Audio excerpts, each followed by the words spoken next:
What if I told you that the real favorite to dethrone Verstappen in 2026 might not be Mercedes, nor Ferrari, but Oscar Piastri?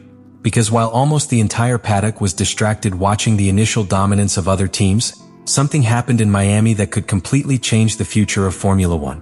McLaren introduced such aggressive improvements that even within the paddock they began to describe the car as a total transformation. But the most shocking thing was not only the jump in performance. What was truly dangerous was the reaction of Mark Webber and Piastri himself after testing this new package. The statements they left after Miami reveal that McLaren could have finally found the perfect car to make Oscar a real candidate for the championship. And when you analyze everything that happened behind the scenes, you understand why many are already starting to talk about the beginning of the Piastri era. Miami was not just another race for McLaren, and it probably wasn't a simple technical upgrade as many tried to sell it at the time either. Because while much of the media attention was still focused on Mercedes, on the unpredictable performance of Red Bull, or even on Ferrari's adaptation to the new regulations, something much more important was happening inside the Papaya garage. The birth of the first McLaren truly designed to maximize the strengths of Oscar Piastri. And that changed absolutely everything. To understand why the statements of Piastri and Mark Webber after Miami generated so much noise within the paddock, we must first understand the real context that McLaren was experiencing during the start of 2026.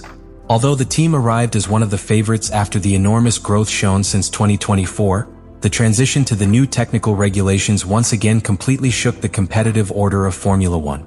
The cars were now much more aerodynamically sensitive, the new hybrid unit forced the energy delivery to be managed differently, and the famous electric recovery system completely altered the acceleration and braking phases. Many teams were left completely lost trying to understand how to exploit these new rules, and McLaren was one of them. The MCL40 was born as an extremely fast car in theory, but very difficult to push to the limit. It had performance, yes, but within a too narrow operating window. When conditions were perfect, the car could race ahead. The problem was that maintaining that stability for an entire weekend became a nightmare. There were too many sudden changes in behavior depending on the type of corner, the wind, the degradation, or even the fuel. And that especially affected Oscar Piastri during the first races of the year. The initial results were misleading for many people. Because while from the outside some began to question whether Piastri was really ready to lead a championship fight, internally McLaren knew perfectly well that the main problem was not the driver, but the unpredictable behavior of the car. In fact, there were races where Oscar simply could not exploit his natural driving style because the rear axle of the car reacted extremely nervously during fast corner entries. And this is key to understand. Piastri is not a driver who survives by constantly improvising like Verstappen. His greatest strength has always been precision. You need stability. You need trust. You need to feel like you can attack knowing exactly how the car will react. That is where the figure of Mark Webber begins to appear in a much deeper way than most imagine. Because while publicly his role seems to be limited to that of representative, the reality within the project is completely different. Webber has spent years shaping every step of Oscar's career with an almost unhealthy obsession with avoiding the mistakes that he himself experienced at Red Bull. And when the MCL40's problems began at the start of the season, he was one of the first to insist that McLaren needed to radically change the car's philosophy if they really wanted to make Piastri a title contender. This wasn't just a matter of pure speed. It was a question of compatibility between pilot and machine. Webber understood perfectly well that Oscar could be devastating in a balanced, progressive, and predictable car. Basically, a car that would allow him to exploit that surgical ability to manage tires, maintain consistency, and build pace lap after lap without having to constantly enter the brink of disaster. And that is precisely where Miami changes history. Because McLaren arrived in Florida with one of the most aggressive aerodynamic packages we've seen in the team's recent modern era.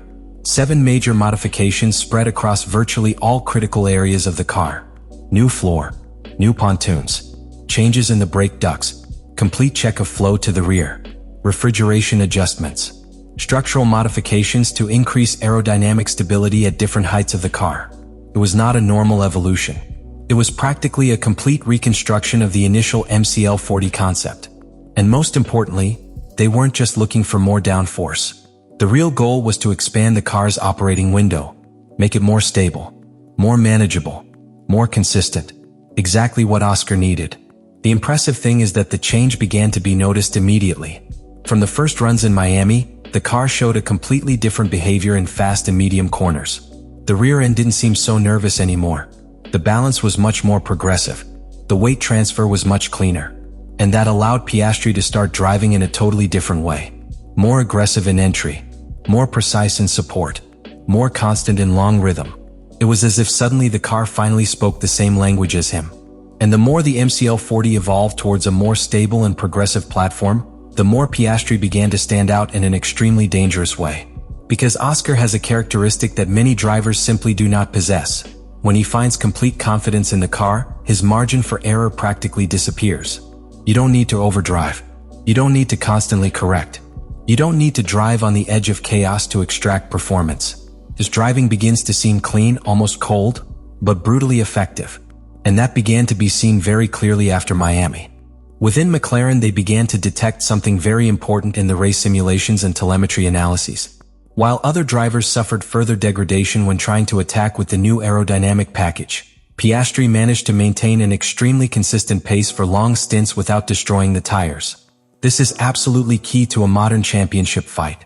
Because with the new hybrid generation where energy and thermal management is even more delicate, having a driver capable of conserving tires while maintaining high speed can make enormous differences throughout an entire season. And this is where the internal conversations began to completely change. Because until that moment the technical project seemed to be developed mainly thinking about maximizing Norris's strengths, someone capable of coexisting better with nervous cars with aggressive front axles. But the new evolutions began to favor overall aerodynamic stability much more, something that fits almost perfectly with Piastri's style. Basically, McLaren was unintentionally or perhaps wanting to build a car that greatly enhanced the Australian's natural virtues. And this did not go unnoticed by Mark Webber. Because if there is one thing Webber understands better than anyone, it is how hierarchy changes work within a large team. He experienced firsthand how Red Bull ended up revolving completely around Sebastian Vettel as the car began to naturally evolve towards a style that favored the German. And that's probably why he's handled this whole situation with brutal intelligence. While publicly he avoids generating tension with Norris or the team structure, internally he seems to be slowly building the ideal scenario for Oscar to become the center of the project in the long term. In fact, several analysts began to notice a very interesting detail after Miami. The technical conversations between Piastri and the engineers began to become much deeper and more specific. Oscar began to get more directly involved in the aerodynamic development and dynamic behavior of the car. And this has a lot of value within Formula One. Because when a team begins to listen more and more to the technical sensations of a driver, it normally means that they see in him the future reference of the project. Furthermore, there is another factor that makes this situation even more dangerous for the rest of the grid: Piastri's mental evolution. Because for a long time Oscar was seen as an extremely talented pilot, but emotionally too cold or even too distant. However, what began to be seen after Miami was completely different. For the first time he began to transmit the real confidence of a champion. He no longer spoke only about scoring points or learning. He started talking about competing up front constantly, to maximize opportunities, to build a long fight. And that completely changes the perception around a pilot. Mark Webber had a lot to do with this psychological transformation. Because one of the Australians' greatest obsessions has always been to prevent Oscar from making the most common mistake of young talents: rushing ahead of time. Webber knows perfectly well how destructive the internal pressure of a title-contending team can be. He knows how the media can manufacture wars inside the garage. He knows how a pilot can lose mental stability when he feels that everything immediately depends on him. And that is probably why the slow construction process they carried out during these years was so important. But now the situation seems completely different. Because after Miami there is no longer only potential perceived around Piastri. You begin to feel authority. And that is much more intimidating. Even within the paddock, several rival engineers began to mention something very revealing. Oscar seems to be entering that stage where great drivers stop reacting to the car and start molding it around themselves. Exactly what champions like Verstappen, Hamilton, or Alonso do. Because it's one thing to be fast. Another completely different thing is to become the technical reference that defines the complete direction of a car. And McLaren is beginning to show signs of moving just there. In addition, there is an element that could end up being decisive towards 2026. McLaren's structural stability. While Red Bull continues to go through internal tensions, Mercedes continues to try to fully adapt to the new regulations, and Ferrari still shows strategic irregularities. McLaren seems to have found an extremely dangerous combination between technical stability, clear direction, and two elite drivers. But within that equation, Piastri's growth begins to stand out more and more.